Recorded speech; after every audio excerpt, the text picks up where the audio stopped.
우리에게 성취된 하나님 말씀은 로마서 8장 14절에서 18절까지 말씀입니다. 한 절씩 교독하겠습니다. 제가 먼저 읽겠습니다. 무릇 하나님의 영으로 인도함을 받는 사람은 곧 하나님의 아들이라.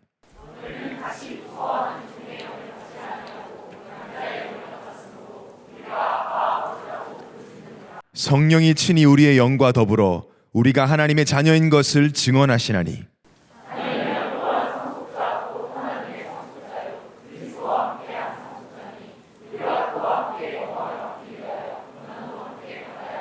가시겠습니다. 생각하건대 현재의 고난은 장차 우리에게 나타날 영광과 비교할 수 없도다. 아멘. 이 시간 우리가 이 자리에서 또 온라인으로 함께 예배드리는 청년들이 있습니다.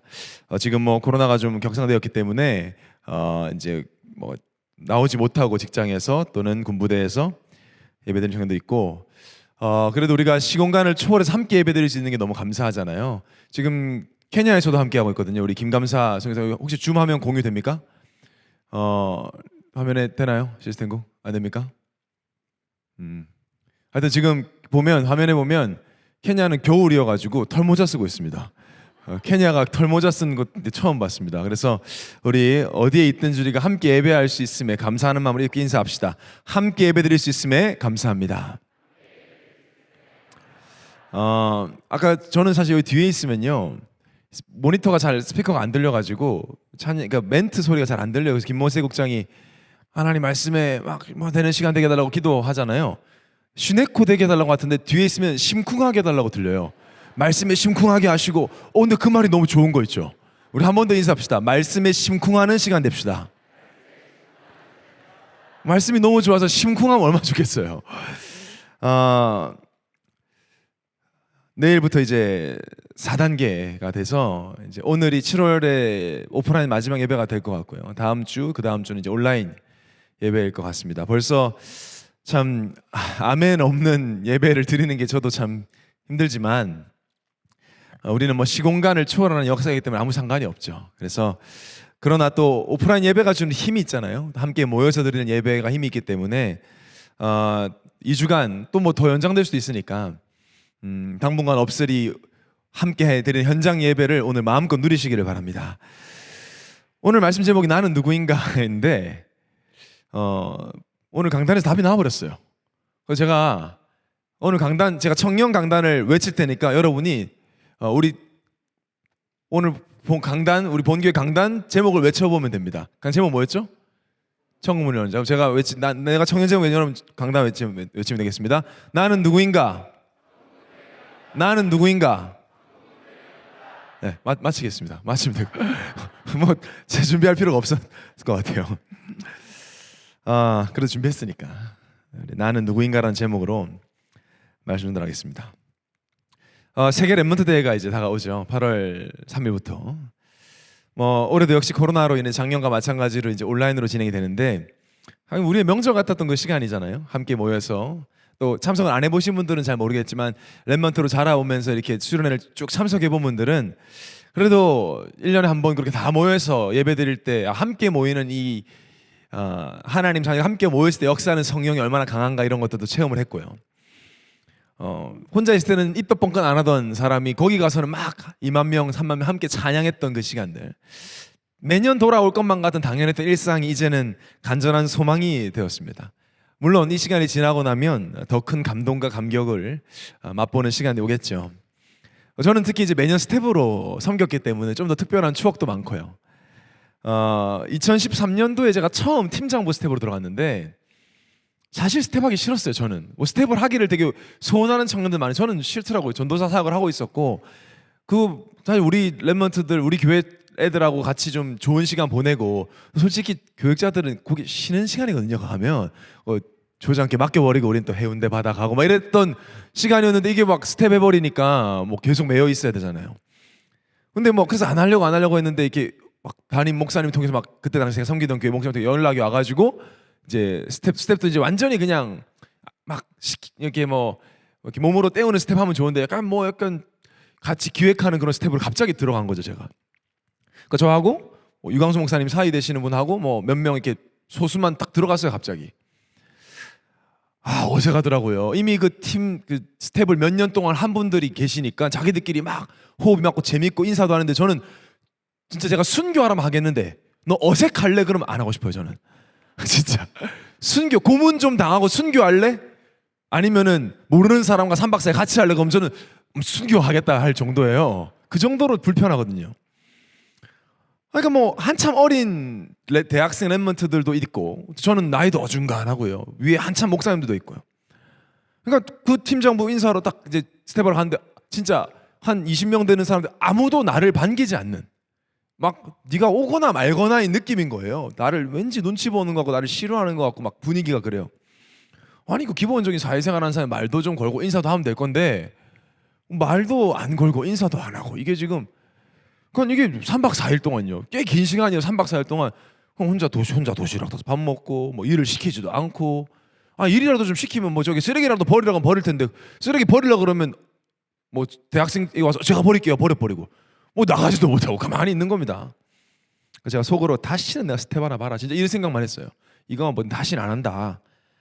그래서 이제 3박 4일째 되는 날 마지막 날 이제 다 식사하는 자리에서 그 팀장부 담당 목사님이 저를 나오라는 갑자기 3박 4일 동안 말도 안 걸더니 갑자기 나오래요. 나와가지고 우리 전사님 소개가 너무 늦었네. 여기 아시죠 여러분? 여기 유 목사님 사위 되는 분입니다. 이러는 거예요. 박수 막 치니까 제가 저 유 목사님 사위 아닌데요 그랬어요. 근데 목사님 저를 보면서 너 누군데 이러시는 거예요 저한테. 그래서 제가 여러분 갑자기요 너 누군데 이 말 좀 되게 벙찝니다. 그래서 제가 바보같이 얘기하니까 저 정성민인데요 그랬어. 그랬더니 그래? 그럼 들어가 이러시는 거예요. 저의 첫 스텝의 추억입니다. 저의 이런 굴욕적인 일까지 왜 말씀드리냐? 여러분께 질문을 한다면 당신은 누구십니까? 라는 질문 여러분 지금 당장 뭐라고 얘기할 것 같습니까? 당신은 누구십니까? Who are you? 당신은 누구십니까? 우리가 이 질문을 받을 일이 별로 없어요. 왜냐? 자기 소개는 많이 해요. 내가 준비해가지고 내가 원하는 소개를 할 수는 있지만 보통 회사에서 누구십니까? 질문 받으면 뭐 부서와 직급을 얘기하잖아요. 근데 그게 진짜 납니까? 그건 아니거든요. 교회에서는 그룹과 순과 직분을 얘기해요. 그게 진짜 납니까? 그것도 아니죠. 가정에서 명절에 모이면 내가 집안의 첫째인지 막내인지 둘째인지 이런 거 얘기하죠. 그게 납니까? 그건 맞지만 아니죠. 갑작스럽게 누군가 나에게 당신 누구야? 너 누구야? 물어봤을 때 그런 질문 받으면 대답하기 되게 곤란하고 어려울 때가 있습니다. 그리고 빨리 대답을 해야 될 때면 나도 모르게 나에게 각인된 걸 이야기하기도 해요. 근데 이 나는 누구인가? 당신은 누구십니까? 라는 질문이 굉장히 중요한 질문입니다. 나도 모르게 무의식적으로 내가 누군지 답하는 내가 진짜 나로 편집되어 있을 수 있어요. 틀린 난데도 그게 진짜 나인 것처럼 나에게 편집되어 있을 수 있는 거죠. 당신은 누구십니까? 이 질문에 대한 나의 답이 내 인생에 굉장히 많은 걸 얘기해 줍니다.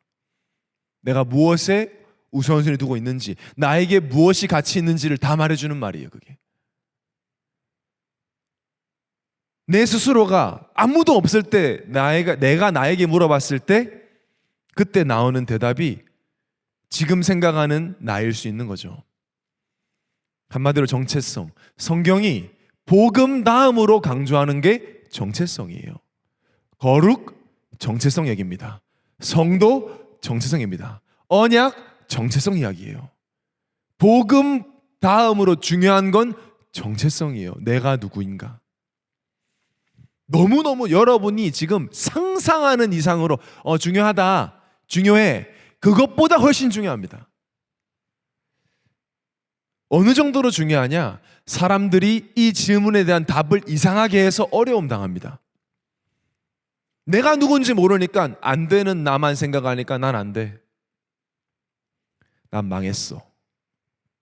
누가 너 보고 망했대? 내가. 내 스스로 생각할 때 나는 망했어. 나는 안 돼. 나는 실패했어. 나는 무능해. 되는 게 없어. 누가 그렇게 말하대? 하나님 말하되 아니 내가. 그래서 망해요. 거의 모든 문제들이 영혼, 마음, 생각, 정신의 문제들이 너는 누구냐에 대한 틀린 답으로 인해서 옵니다. 굉장히 중요하죠, 여러분. 성경이 그러니까 강조하는 거예요, 이걸. 명상하는 사람들이 낫는다 이런 표현하지만, 좋다 표현하지만, 정체성에 대한 답이 없이 명상 계속하면 굉장히 혼란스러워집니다. 나중에 진짜 내가 누군지 모르겠다 그래요. 말이 좋아 무아지경이지 나중에는 완전히 분열되기도 해요. 이상한 내가 막 뒤섞여가지고 혼란스러워합니다. 그래서 무당들 보면 명상 엄청 합니다. 제정신이 아니에요. 눈빛만 봐도 완전히 속된 말로 맛이 갔죠. 본인도 원하지 않는데 하다 보면 그렇게 돼요. 귀신이 역사하기 때문에. 그래서 원래 모습 모른다라는 말, 우리는 원래 모습 이야기를 참 많이 들어서 익숙하지만 원래의 것, 오리지널을 모른다는 건 굉장히 위험한 거예요. 반대로 오리지널을 안다는 건 굉장히 안전한 겁니다. 우울증 약을 먹기 싫은데 먹고 있는 사람은 당신 누구야? 그러면 나도 모르게 우울증 약 먹고 있는 나 이럽니다. 자기도 모르게. 사업에 어려움 당하고 있는 사람에게 당신 누구냐고 질문하면 사업 안 되는 나, 실패하는 나, 이게 먼저 떠올라요. 그러니까 실패한 내가 살아서 뭐해? 내가 가정을 지켜서 뭐해? 내 스스로가 나를 절망으로 몰고 가도록 사단은 손 안 대고 몰아가는 거예요. 그게 사단의 역사라는 걸 사람들은 모르죠. 뭐 가위 눌리고 악몽 꾸는 것만 귀신의 역사로 생각하는데 손대지도 않고 그렇게 몰아갑니다. 내가 누군지를 모르게 해서. 청년 예배가 왜 중요하고 청년의 때가 왜 중요하냐? 청년의 때 내가 누군지 분명히 알아야 내 후대에게도 너가 누군지 분명히 말해줄 수 있습니다. 내가 누군지 아는 두 사람 만나야 내가 누군지 알려줄 수 있는 가정이 탄생하는 겁니다.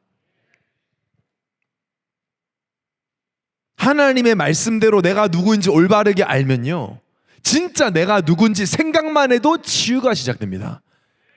올바른 집중, 뭐에 집중할 건데요?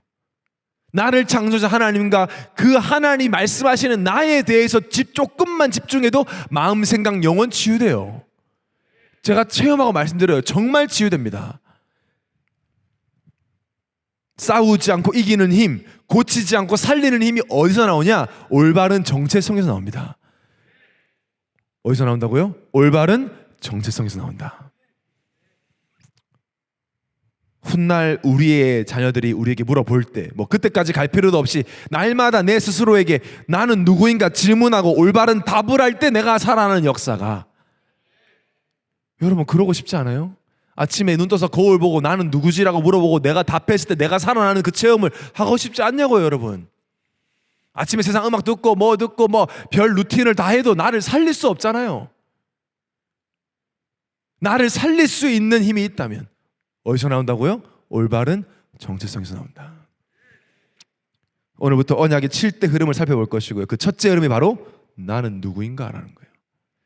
오늘 말씀을 통해 처음 가는 그날까지 내가 누구인지 절대 헷갈리지 않는 분명한 답을 가지고 내가 누구인지만 생각해도 힘이 나고 살아나는 비밀을 가진 우리 영혼의 청년 되시기를 예수님으로 축원합니다. 첫 번째로 나를 보는 눈이에요. 여러분은 무슨 눈으로 나를 봅니까? 나를 볼 때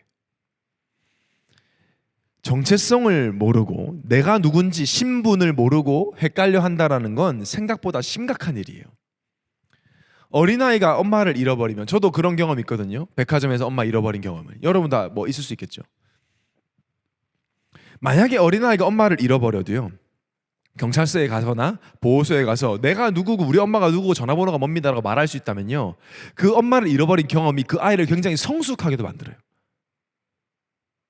그래서 오히려 용기도 생겨요. 내가 누군지만 알면. 엄마를 잃어버린 게 아이는 굉장히 큰 문제지만 내가 누구인지를 알고 우리 엄마가 나를 찾는 걸 알고 엄마 전화번호를 알고 외우고 있어가지고 보호소에 걸어가서 저희 엄마는 누구고 번호가 옵니다. 제가 그랬거든요. 한 2번 잃어버리고 나니까 이런 일이 또 분명히 올 것이라는 생각을 했어요. 그래서 제가 스스로 가서 저희 엄마는 방은선이고요, 전화번호 뭡니다, 찾아주세요 그랬어요. 그러니까 저가 바로 오시죠. 등짝 스매시 몇 대 맞고 하는 거죠. 그때 그 장난감에 꽂혀가지고 보고 있다가. 근데 제 고등학교 친구 제가 뭐 입양아 얘기 몇 번 했지만 어릴 때 입양이 돼서 새로운 부모님이 있고 좋은 대학 심지어 결혼해서 좋은 아내와 자녀들이 있음에도 친부모를 모른다는 그 공허가 해결이 안 돼가지고 이 친구가 끝까지 친부모를 찾으려고 하고 찾을 때까지는 내가 누군지 모르겠다고 울분을 토하면서 얘기하는 걸 저는 옆에서 봤거든요.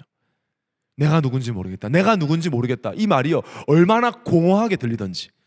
나는 하나님 자녀에서 그 말을 해본 적이 없는데 이 친구는 내가 누군지 모르겠다는 말을 여러분 그 굉장히 슬프고도 공허한 얘기잖아요. 옆에 있는 아내도 울어요. 사랑을 해줘도 고마운데 나는 내가 누군지 모르겠다는데요. 뭐. 부모를 모른다라는 그 어릴 때의 그 기억 때문에. 그래서 여러분 내가 누군지 모른다.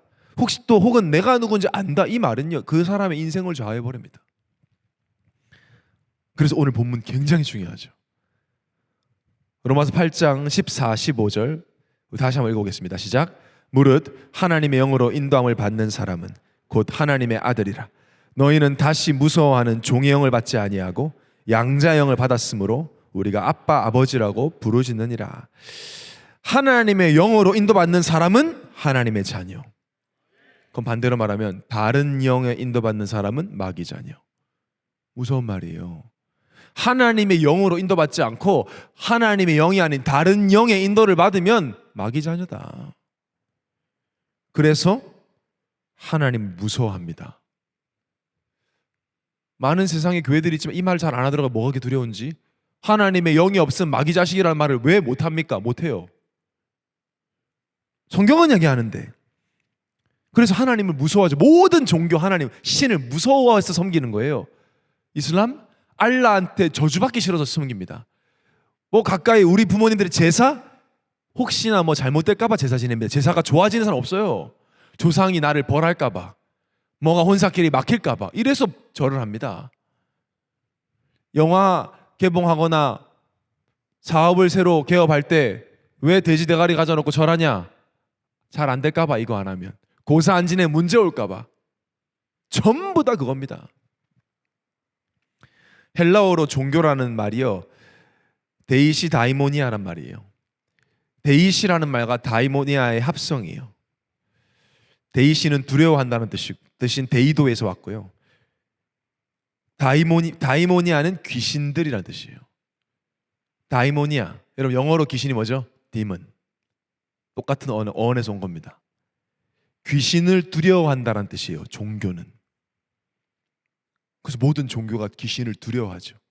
피하려고 하고요. 복 달란 말이 그 말인 거예요. 재수 없지 않게 해달라는 말이에요. 이기지 못하니까 두려운 거죠. 이길 답이 없으니까 두려운 거고요. 무당이 귀신을 사랑해서 섬기는 줄 아십니까? 두려워 섬깁니다. 너가 귀신 안 받으면 네 딸에게 들어갈 거야. 그 말에 속아서 하는 거예요. 근데 자기가 죽을 때 자기에게서 나간 귀신이 딸에 들어가는 거 보고 죽는데요. 무당들은. 비참하죠. 이게 이상한 얘기가 아니라 지금 일어나고 있는 일이거든요. 사랑에 섬기는 게 아니라 망할까봐, 안 될까봐. 그게 종교입니다. 그러니까 힘들죠. 종교는 재미없고 어렵고요. 하나님 떠난 사람들은 심지어 이걸 모릅니다. 평생 모르고 그냥 살아요. 창조주 하나님은 몰라. 하나님이 어떻게 이 땅을 창조했고 내가 어떻게 살아야 되는지 알려주는데 그 원리도 몰라. 물고기는 물속에, 나무는 땅속에, 새는 하늘에, 인간은 하나님과 함께 이 간단한 원리를 몰라.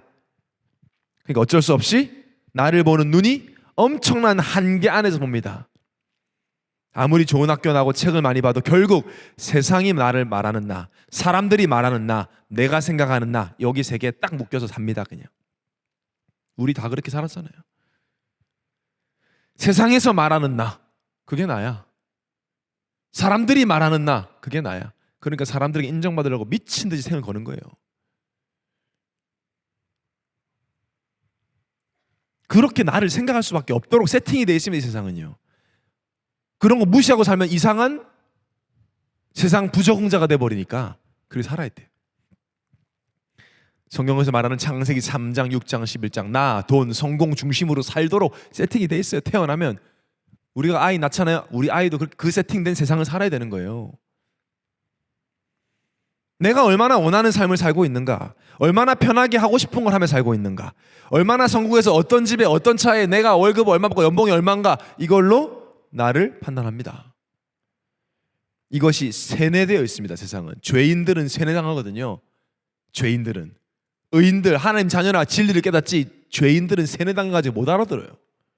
이게 뭐 어때서 이럽니다. 제 설교를 지금 미친 듯이 성공을 향해 달려가는 사람 들으면 그게 뭐 어때서 이럽니다. 당연한 거지 이럽니다. 그 정도로 세뇌되어 있어요. 잡혀 있어요. 하나님을 떠나서 특히 나이가 많이 드시고 오래 인생을 사신 분들은 이 세 가지 집착돼 있죠. 다른 사람 생각하는 나, 체면에, 그 시선에. 이따 가끔씩 갑질 논란을 일으키는 분들 보면 소리 지르잖아요. 막 그 영상에 뭐 내가 누군지 막 이 소리 지르죠. 공통점이 있습니다. 세상 사람들이 말하는 내가 진짜 나라고 생각하기 때문에. 반대로 내가 생각하는데 되는 게 없고 돈도 별로 없고 일도 안 되면 나는 실패자라고 생각해요. 그게 똑같은 거 세상에서 말하는 나. 그러니까 세상의 기준에 실패자로 낙인되지 않으려고 발버둥을 치는 겁니다. 국제시장이라는 영화 보면 마지막에 황정민이 울면서 억수로 힘들었습니다 하면 그냥 끝나잖아요. 그렇게 마무리해. 그게 마치 성공인 것처럼 죽도록 고생하고 억수로 고생해서라도 사람들이 볼 때 꽤 괜찮은 사람이 되는 것. 근데 문제는 이미 그 괜찮은 삶을 살고 성공한 사람들의 영적 문제는 말할 수 없이 큰데도 세상은 그렇게 비춰버립니다. 그게 인생의 다인 것처럼. 우리 부모님들 거의 잡혀 있잖아요. 거기에 잡혀 있어요. 세상의 성공이 나쁘다, 편리한 것을 좋아하는 게 철이 없다는 말이 아니라 세상이 말하는 나, 사람들이 말하는 나에 대해서 듣고 나를 정의하는 건 비성경적이라는 거예요. 비성경적인 건 틀렸다는 겁니다. 우리에게 절대 진리는 성경입니다. 하나님 말씀만이 절대 진리입니다. 변하지 않고 언제나 맞습니다. 세상은 틀렸다 하지 말고 다르다고 하는데 다른 게 아니라 틀렸다니까요. 진리가 있기 때문에. 진리가 없을 때 다르다고 하는 거예요. 진리가 있으면 틀린 겁니다. 진리 아닌 건. 비진리는. 하나님 말씀이 기준이에요. 수십억, 70억이 공감하고 70억이 동의해도 하나님 말씀에서 아니라면 아닙니다. 그게 예수 믿는 사람의 독선적이라고 하는데 그건 독선적인 게 아니라 비진리가 보편화된 시대에 진리가 겪는 당연한 과정일 뿐이에요. 우리를 보고 독선적이다? 우리가 진리를 가지고 있기 때문에 비진리가 보편화된 이 시대를 사는 사람은 우리에게 그렇게 말할 수밖에 없죠. 진리가 뭐죠? 인간은 영적 존재다. 부정 못해요. 불신자들도. 못한다니까요. 왜? 밥만 먹고 등 따스워도 배불러도 행복하지 않는 건 자기가 더 잘 알기 때문에. 영적 존재가 아니라면 괜찮아야지. 먹고 사는 거가 인생의 전부라면. 예배적 존재입니다. 인간은. 그래서 문제만 나면 하나님 모르면 우상이라도 찾아가는 겁니다. 사명적 존재입니다. 할 일 없으면 인간은 괴롭습니다. 사명이 있어야 됩니다. 어떤 사명이냐 차이죠. 언약적 존재입니다. 약속을 믿어야 되는 존재예요. 영적 존재로 사는 법, 예배 존재로 사는 법, 언약적 존재로 사는 법, 사명 존재로 사는 법은 한 가지밖에 없습니다. 예수 그리스도를 믿어 하나님의 자녀가 되는 것. 예수 그리스도를 믿어 하나님과 함께하는 것. 그래서 예수 그리스도가 진리고 예수 그리스도가 모든 것입니다. 그 모든 것 대신 예수 그리스도를 우리는 가지고 있습니다. 그래서 우리는 성공자입니다. 성공자입니다. 여러분 이 기준 안 바뀌면 절대 복음 체험 못합니다. 예수 그리스도를 믿고 소유한 나는 성공자입니다. 아멘이 안 나오는 이유는 여러분 세상께 각인돼서 그래요. 예수 그리스도 믿지 않으면 이 세상에서 아무리 성공하고 노벨상 6번, 7번 받아도 실패자예요. 성경은 얘기합니다. 바울이 그랬잖아요. 바울이 이 시대 살았으면 노벨상 매번 받았을 겁니다. 바울은 뭐라 그랬어요? 오호라 나는 곤고한 자다. 누가 나를 사망의 몸에서 건져낼까 그랬어요. 속으로는 죽고 싶었어요. 그게 이 시대 엘리트들의 모습이에요. 세상 사람들이 아무리 실패했다고 떠들어도 그들의 말이 진리 아니기 때문에 영적으로 사명적으로 언약이 회복된 사람이 성공자여 서밋이고 그 사람은 이 땅에 살면서도 성공된 인생을 살게 됩니다. 뭐 예수만 믿고 우리끼리 위로하면서 실패하라 이 말이 아니라니까요. 시편 1편 1절에서 3절 시편이 150편까지 있는데 그걸 요약한 책이 시편 1편인데 1절 3절이 중요하죠. 우리 한 목소리로 합독해 보겠습니다. 시작. 복 있는 사람은 악인들의 꾀를 따르지 아니함, 죄인들의 길에 서지 아니함, 오만한 자들의 자리에 앉지 아니함. 오직 여호와 율법을 즐거워하여 그의 율법을 주야로 묵상하는도다. 그는 시냇가에 심은 나무가 철을 따라 열매를 맺으며 그 잎사귀가 마르지 아니함 같으니 그가 하는 모든 일이 다 형통하리로다. 요 다음에 4절에 뭐라고 나오는지 아세요? 시냇가에 심은 나무 같은 인생을 살며 형통한데 악인들은 그렇지 아니하며 오직 바람에 나는 겨와 같도다. 성경의 악인은 하나님과 함께하지 않는 자, 의인은 예수 그리스도를 통해 하나님 안에 뿌리 내린 자. 의인은 안 망한다는 거예요. 시냇가에 심겨진 나무도 태풍과 비를 맞습니다. 바람을 맞아요. 벼락도 맞아요. 근데 시냇가에서 절대 못 피지 않습니다. 열매를 맺습니다. 근데 악인은 잘 되는 것 같고 대단한 것 같은데 바람에 나는 겨 후 불면 날아간다는 거예요. 먼지처럼. 그런 인생 많이 봤잖아요, 여러분. 뭐 더 이상 예화를 들 필요도 없을 만큼 보고 있잖아요. 요즘 랩런트들은 이 청소년들은 허무하대요. 왜? 자기가 좋아했던 연예인 자살해버리고 자기가 좋아했던 사람은 무너져버리니까 우리가 성공 왜 해야 돼? 이런 식으로 생각한대요. 드디어 서울시장 자살해버리고 유명한 연예인들 다 문제 생겨버리고 마약해버리고 그럼 우리 성공 뭐하러? 그냥 허무주의에 빠진다. 그런 시대가 옵니다. 이제 내가 누군지 알지 못하고 바람에 부는 겨와 겨처럼 날아다니는 그 인생 얼마나 무섭겠어요. 여러분 번지점프 해본 분들 계시죠? 해봤는데 번지점프 때요 제일 무서운 건 떨어질 때 무서운 게 아니에요. 떨어질 때는 되게 땅이 가까워온다 이 느낌밖에 없어요. 죽을 것 같다 부딪히면 어떡하지? 라는 생각이 들어요. 근데 튕길 때가 제일 무서워요. 튕길 때는 내 모든 장기가 내 입으로 올라오면서요 간이요 여기 있어? 막 이러면서 이제 오랜만이네 위가 막 이러면서. 근데 그때는 컨트롤이 안 되는 게 떠 있으니까요 엄청 무섭더라고요 그때는. 여러분 근데 우리가 인생이 그럼 어떻게 될까요? 높이 올라가는데 컨트롤이 안 돼요. 어디로 가는지 모르겠어.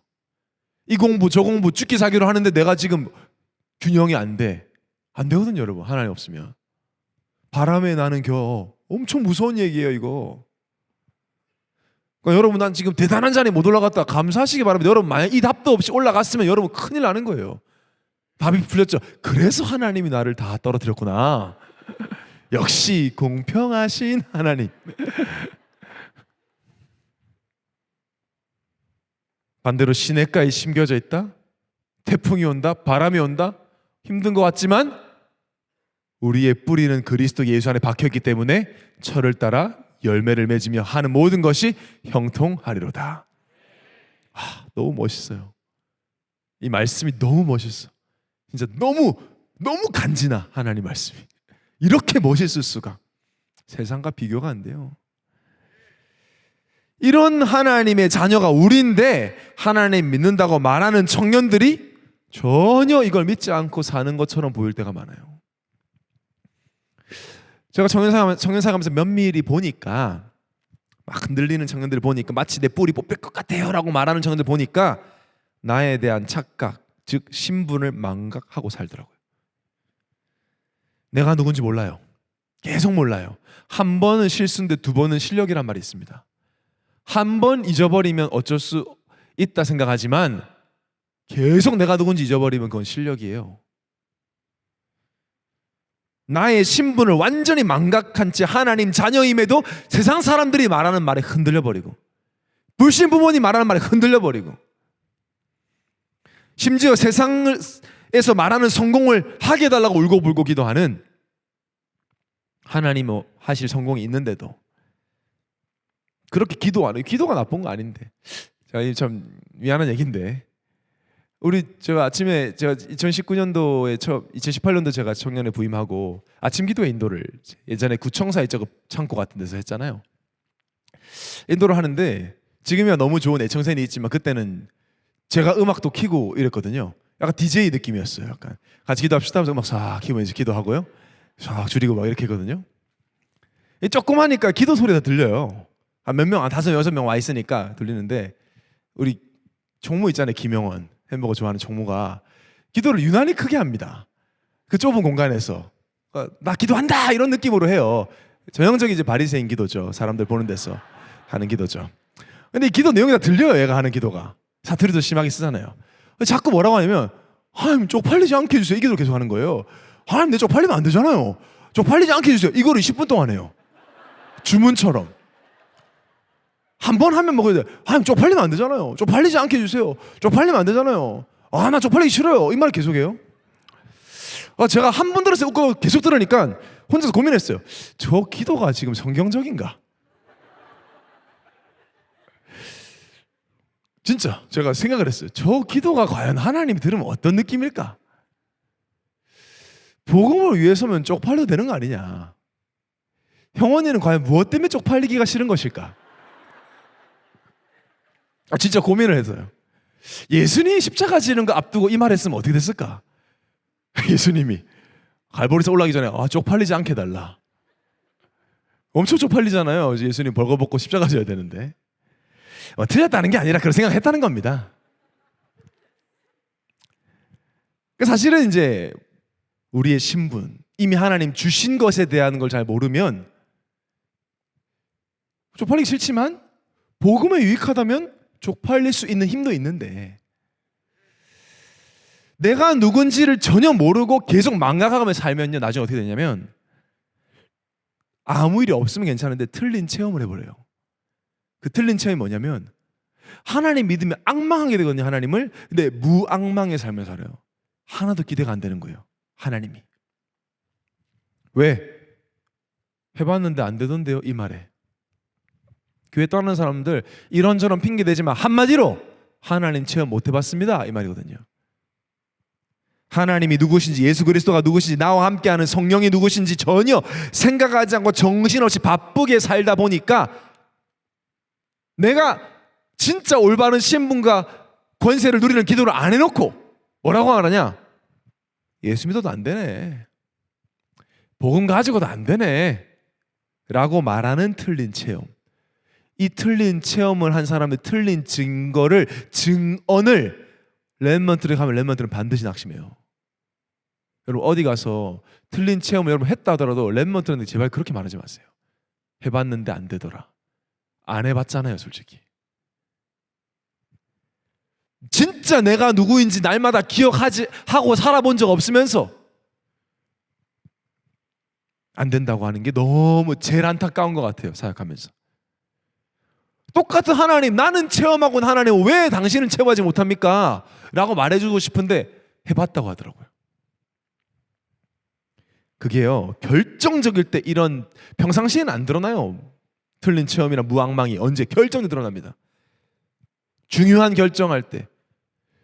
성공자와 실패자의 차이는 평상시에 모릅니다. 결정적일 때 하는 거죠. 특히 청년들은 취업, 이직, 결혼, 중요한 인생의 결정을 두고 다 드러나요. 특히 결혼 준비하는 거 보면 엄청 티납니다. 연애를 복음적으로 해야 결혼을 잘할 텐데 연애를 자기 멋대로 세상적으로 해버려요. 그럼 결혼이 어렵죠. 하고 나서 힘들죠. 결혼식장에서 막 재밌게 세레머니 하는 거 아무것도 아닙니다. 그거는요, 진짜 결혼 이후의 삶인데. 그러니까 나중에는 복음 가졌다고 하면서 불신자 부모보다 더 못한 양육하고 있는 예수 믿는 부모들 많이 봤어요. 차라리 체험이 없는 게 나은데 틀린 체험 해버려가지고, 안 된다 체험 해버려가지고.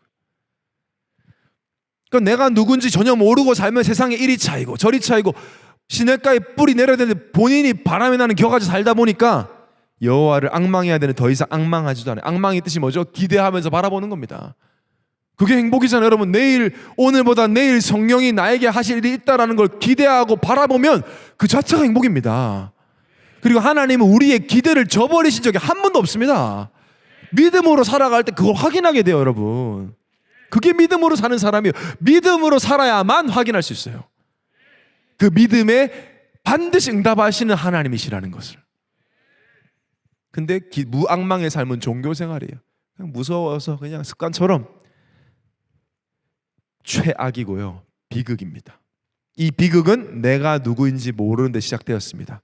자, 그렇다면 나보다 나를 더 잘 아시는 하나님은 오늘 나를 뭐라고 하시냐? 우주 만물을 창조하신 하나님 아버지는 나를 뭐라고 하시냐? 두 번째로 하나님이 말씀하시는 나입니다. 오늘 본문 14절 16절을 우리 다시 한번 합독합시다. 시작. 무릇 하나님의 영으로 인도함을 받는 사람은 곧 하나님의 아들이라. 너희는 다시 무서워하는 종의 영을 받지 아니하고 양자의 영을 받았으므로 우리가 아빠 아버지라고 부르짖느니라. 성령이 친히 우리의 영과 더불어 우리가 하나님의 자녀인 것을 증언하시나니. 성령이 증언한다 그랬어요. 내가 하나님 자녀인 거 어떻게 알죠? 성령이 너 하나님의 자녀 맞아 라고 하신다는 거예요. 의심하지 마시기 바랍니다. 지금 이 말씀 듣고 있는 여러분은 하나님의 자녀입니다. 내가 어떤 상황에 있든지 제발 사람 말 이제 많이 들었잖아요, 여러분. 30년 가까이 40년 가까이 들었어요. 사람의 말을. 뭐가 달라졌죠? 이제 그만 들을 때 됐습니다, 여러분. 오늘부터 하나님 말씀만 들으시기 바랍니다. 남은 6개월이라도 한번 그렇게 들어보세요. 하나님 말씀 믿어보세요. 내가 어떤 상황에 있든지 어떤 생각 속에 어떤 상태 속에 있든지 나는 하나님의 영으로 인도받는 나는 하나님의 자녀다. 상속자. 아빠 한마디면 끝나는 거예요. 그 아빠가 나를 사랑하는 사람이고 능력이 있다면요, 아빠 하면 끝이에요. 아버지가 강하고 능력이 있으면 자기를 소개할 때 아버지 아들로 소개하잖아요. 저도 그랬어요. 뭐 우리 아버지가 막 대단한 건 아니지만 그래도 예원교회 이제 장로님이셨으니까 어릴 때부터 항상 저를 소개할 때 전 정명훈 장로님 아들입니다 이렇게 소개해야 사람들이 알았어요. 저를 뭐 유 목사님이나 다른 목사님한테도 너 누구야 그러면 이제 그때는 정명훈 장로님 아들입니다. 그럼 그래 이렇게. 지금이야 물론 정성희 목사의 아버지가 되셨지만 여러분 덕분에 그 말씀 하시더라고요. 이제는 정성희 목사 아버지라고 소개를 하신대 본인이. 구독자 수가 좀 차이가 나니까요. 내 아버지가 능력 있으면, 내 아버지가 강하면, 요한복음 1장 12절 13절에 영접하는 자 곧 그 이름 믿는 자들에게는 하나님의 자녀가 되는 권세를 주셨으니 이는 혈통으로나 육정으로나 사람의 뜻으로 나지 아니하고 오직 하나님께로부터 난 자들이니라. 우리가 누군지 아세요? 하나님께로부터 난 자들입니다. 똑바로 아셔야 되면 내가 누군지. 이제는 예수를 그리스도로 믿으면 그분이 구원자요, 그분이 마귀머리 깨뜨리신 참된 왕이요, 저주재앙 모든 사주팔자 오면 바꾸신 참 제사장이시요, 하나님 만나는 길 여셔서 우리를 원래 모습 회복시키실 참 선지자이시려 믿는 자는 하나님께로부터 난 자들이에요. 하나님의 자녀.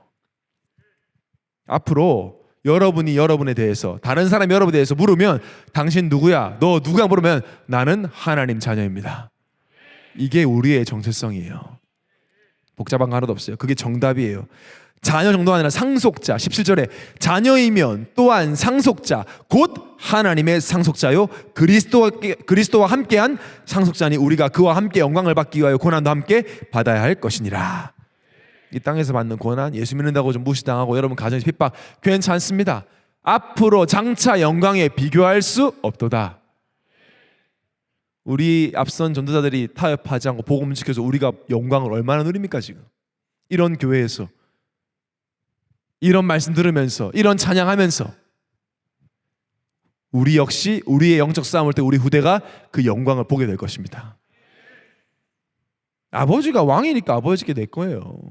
상속자, 하나님 나라의 것이 내 겁니다. 그래서 왕 같은 제사장, 거룩한 나라, 소유된 백성. 구체적으로 어떤 복이죠? 하나님 잘 상속 받는 걸 상사를 열어보면 뭐가 있죠? 최고의 복이 있죠. 뭐죠? 하나님의 자녀는 하나님의 인도를 받을 수 있다. 5분 후에 일어날 일도 모르기 때문에 불안한 거 아닙니까? 근데 영원 전부터 영원 끝까지 아시는 하나님이 내 안에 성령으로 내주하시면서 나를 인도하신다. 요한복음 14장 26절에 보혜사 곧 아버지께서 내 이름으로 보내실 성령 그가 너희에게 모든 것을 가르치고 내가 너희에게 말한 모든 것을 생각나게 하리라. 솔직히 끝났잖아요. 성령이 내 안에 계시면서 나를 인도하신다면 뭐가 문제예요? 성령이 내 안에 계신데 인도하고 계신데. 그래서 아무 걱정하지 말고 오직 말씀을 따라가라. 따라가 보세요. 말씀을 그대로 순종하고 따라가 보세요. 성령 하나님이 지금 내 안에 계십니다. 여러분 이것만 생각해도 돼요. 아침에 오늘도 성령 하나님이 내 안에서 나를 인도하신다. 내 맘대로 사는 것 같지만 나는 하나님의 인도를 받을 것이다. 어떤 문제 사건 어려움 온다 할지라도 성령 인도하기 때문에 문제 사건은 축복의 발판이 될 것이다. 믿음. 하나님은 끝까지 인도하세요. 스스로 속이지 마세요. 사람들의 말에 타협하지 마세요. 포기하지 마세요. 그 하나님의 자녀가 기도할 때 하나님이 역사하십니다. 요한복음 14장 14절에 너희가 내 이름으로 무엇이든지 내게 구하면 내가 행하리라. 여러분 초대교회가 증거 있잖아요. 왜냐면 우리가 예수 이름으로 기도할 때 우리의 기도가 보좌에 닿아서 시공간을 초월한 역사로 역사하십니다. 하십니다. 이런 축복이 있는 나는 하나님의 자녀입니다. 다릅니다. 생각이 여러분 다른 정체성 따라 자세 다르잖아요. 하나님 자녀입니다. 좀 달라야 돼요 우리가. 이런 건 진짜 쪽팔리면 안 돼요. 이런 거는 하나님의 자녀가 세상 사람 비슷하게 사는 그거. 저는 예원교회 딱 여기 본당 저기 계단 내려올 때마다 스스로 다짐이 돼요. 나는 예원교회 목사다. 나는 예원교회를 섬기는 주의 종이다. 그 말에 저는 굉장히 많은 게 담겨 있어요. 교만한 게 아니고 우월주의에 빠지는 게 아니라 다르다. 예원교회라 이 복음 운동하는 교회 부목사인 내가 인본주의, 세상 염려, 불신앙 할 수 없다. 나는 끝까지 하나님만 믿고 그리스도 믿고 청년들 살릴 것이다. 그 순간에 얼마나 힘이 나는지 내가 누군지 아니까. 운동할 때도 막 밥 먹을 때도 다릅니다. 제 헬스장에서 운동할 때도 다르게 운동합니다. 아주 그냥 똑바로 자세하고 제가 목사인 걸 아무도 모르지만 혼자서 그냥 이렇게 목사다 하면서 합니다. 제가 그래야 돼요. 우리 24시 속에는 우리의 정체성이 각인되어 있어야 합니다. 그리고 우리에게는 상속된 축복 속에 하나님 나라의 배경이 있죠. 내 수준과 상관없이 우리의 시민권은 하늘에 있는지라. 여러분 이 말이 별로 안 와닿죠. 저도 안 와닿습니다. 내 꼬라지 보니까 뭐 나 같은 게 뭐 하나님 나라 배경 그게 뭐냐. 내 수준과 상관없어요. 내 신분 문제예요. 내가 하나님 나라에 속해 있는 하나님 나라의 백성이기 때문에 하나님 나라의 백성들을 돕는 천군 천사가 우리를 보호하고 지키는 것입니다. 얼마 전 해운대에 막 미군들이 술 먹고 파티를 막 했단 말이에요. 마스크도 안 쓰고 자기들은 백신 맞았으니까 막 그냥 미군도 등수도 크고 막 대화도 안 되니까 상인들이 다 무서워가지고요 막 욕하고 맥주병 깨고 막 이러니까 그 한국 경사들이 나왔어요. 그 경찰차 안에서 막 돌아가는데 꼼짝도 안 했어요. 왜? 미군이거든. 솔직히 우리나라 강대국이잖아요. 한국 경찰이 미군을 체포할 권리가 없어요. 그러니까 스피커로 말 때 다 돌아가십시오 하는데 들은 척도 안 해. 근데 그래서 그 다음 주에 미군 헌병들이 나왔어요. 총 들고. 미군 헌병들이 나와 순찰 한 바퀴 싹 아무도 없었습니다. 왜? 미군 헌병들은 미군을 체포할 권리가 있거든요. 그 사람의 수준과 피부색 상관없이 신분이에요. 배경이고요. 영화 에어포스 원 영화 제가 몇 번 말씀드렸지만 미국 대통령이 우리나라 대한항공 타고 있어도 그 대한항공이 에어포스 원이 됩니다. 그래서 미군 전투기가 보호를 해야 돼요. 건모사가 상관없이 그 안에 누가 타고 있느냐예요. 내 순수가 상관없이 내 안에 그리스도 있으면 하나님 나라의 사람입니다. 하나님 나라의 배경 가지고 있어요. 여러분 우리나라 청와대가 어디에 있죠? 서울 종로구에 있습니다. 근데 우리나라 청와대가 부산에 3년 동안 부산에 있었던 적이 있습니다. 잘 모르죠? 언제냐? 1950년 6.25 전쟁 때 우리나라 부산 말고 다 함락되니까 부산이 우리나라 수도였어요. 3년 동안. 그래서 지금도 부산에 가면 임시정부 임시청와대가 있습니다. 부산 그냥 조그만 집인데 대통령이 거기 있으니까 그곳이 청와대였어요. 오히려 3년 동안. 내 모습 보고 낙심하지 마시고 내 수준 보고 낙심하지 마시고 내 안에 성령 계시기에 나는 하나님 나라의 배경을 소유한 하나님의 자녀다. 이거 여러분 이거 진짜 치유된다니까. 이 생각만 해도. 거기 끝입니까? 우리는 이 시대를 치유하고 살릴 전도자입니다. 이게 나예요. 나. 헷갈리지 마. 착각하시면 안 돼요. 예수를 그리스도로 알기 때문에 근본 문제와 그 결과와 해답 예수 그리스도를 믿기 때문에 유일성의 답을 가져기 때문에 누굴 만나도 우리는 그들에게 답을 줄 수 있습니다. 우리 애원의 청년들 보니 그렇더라고요. 실제로 막 시달리다가도 불신자 만나면 막 복음 말하더라고요. 막 진짜 여러분 뭐 대단해요. 그렇게 어떻게 가시적인 삶을 그렇게 오랫동안 사는지. 근데 진짜 대단한 것 같아요. 그게 복음이에요, 사실.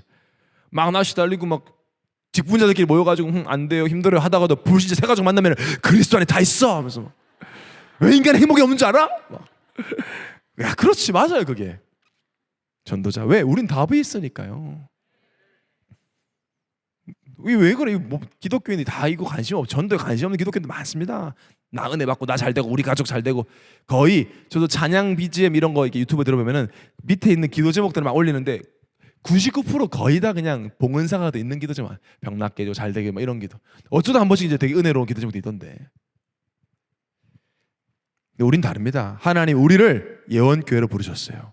호람대어 청년 성교로 부르셨어요. 이 말이 뭐냐? 적당히 평범하게 대충 종교생활 할 거면 부르지도 않았다 이 말이에요. 이미 여러분이 오늘 이 자리에 앉은 이상 적당히 평범히 살 사람들이 아니라 하나님 나라 확장할 237 치유할 서밋으로 부른 겁니다. 그게 납니다. 그게 나. 문제 많은데요? 많죠? 나에게 질병, 가정 문제, 인간관계 문제, 경제 문제 주신 이유, 그 속에서 그것이 문제되지 않는 답을 가지고 그들을 살리라고. 그거 봐, 그들을 살려라. 그래서 그 현장에, 그런 상황 속에, 이게 성경의 굉장히 중요한 주기입니다. 사도행전 4장 14절에 또 병 나은 사람이 그들과 함께 서 있는 것을 보고 비난할 말이 없는지라. 안진병이 일어나니까 할 말 없다 그랬어요. 내가 지금 부족하고 무능해도 우리가 보고만 해 치유되어지고 애틀 깨고 셋을 갖추는 걸 보면 세상 현장은 할 말이 없을 것입니다.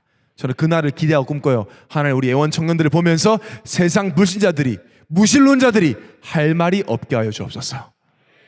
증인 앞에 무슨 할 말이 있어요? 아픈 청년 치유하면 할 말 없어요. 요걸 뭐 사발로 하라고 하세요. 우리가 만약에 아픈 청년 치유하면 아무 문제 없습니다. 달려오게 돼 있어요. 그리고 우리는 이 시대의 렘넌트입니다. 끝까지 남겨질 것입니다. 이사야 6장 13절을 우리 한 목소리 합독합시다. 시작. 그 중에 10분의 1이 아직 남아있을지라도 이것도 황폐하게 될 것이나 밤나무와 상수리나무가 배임을 당하여도 그 그루터기는 남아있는 것 같이 거룩한 씨가 이 땅에 그루터기니라 하시더라. 끝까지 남겨져 있을 겁니다. 복음 안에 뿌리 내리면 뽑을 수가 없어요. 이거 알고 거울 보고, 오늘부터 오늘 밤에 거울 보고 얘기하세요. 내가 누군지 알아? 나는 하나님의 자녀다. 하나님 나라의 상속자다. 나는 전도자다. 나는 렘넌트다. 여러분, 이걸 믿음에 근거한 보좌와 연결된 거 입으로 외칠 때 힘이 납니다. 세상에 명상보다 못하지 않잖아요. 우리의 복음은. 여러분이 나는 하나님 자녀다, 나는 렘넌트다, 나는 전도자다 고백하면요, 나를 사랑할 힘을 주세요. 나를 사랑할. 그때 영적 자존감이 오는 겁니다. 이 힘이 어디서 나오냐? 결론으로 나를 살리는 집중, 올바른 집중해서 조금만 집중하면 돼요. 이번 NHS 훈련 딴 거 아니에요. 하나님께 조금만 집중하자. 여러분, 살아나는 시간이면 투자할 가치가 있지 않습니까? 저 피부가 안 좋으니까 우리 황재한 우리 교회 청년이 피부과 원장이니까 저를 치료해 준단 말이에요. 오라 그래요. 가면 아파요. 진짜 제가 피부 치료받을 때마다 나는 죄인이구나 싶어요. 막 피부가 안 좋아서 벌 받는구나 막. 근데 가요. 왜? 살아나니까 가는 거예요. 아프기만 하다면 뭐하러 가겠어요 거기를. 하나님께 조금만 집중하고 하나님께 조금만 말씀 묵상할 때 내가 살아납니다. 그래서 좀 피곤하고 바빠도 하는 거에 살아나니까. 아침에 조금만 자기 전에 생각만 해도 기도가 돼요. 뭘 생각해요? 예수가 나의 그리스도다. 그것만 생각하세요. 예수가 나의 그리스도야. 여러분, 마태복음 10장 16절 고백 이후에 무슨 일이 있었죠? 바요나 시몬아, 네가 복이 있다. 내가 내 교회를 반석 위에 세우려니 음부의 권세가 너를 이기지 못하리라. 예수를 그리스도로 고백한 나에게 이런 축복이 있다. 조금만 생각해도 돼요. 그분으로 인해 두 번째로 나는 새로운 신분을 가지고 있다. 이전과 다르다. 예수 믿기 전에 나와 다르다. 시달리던 나와 다르다.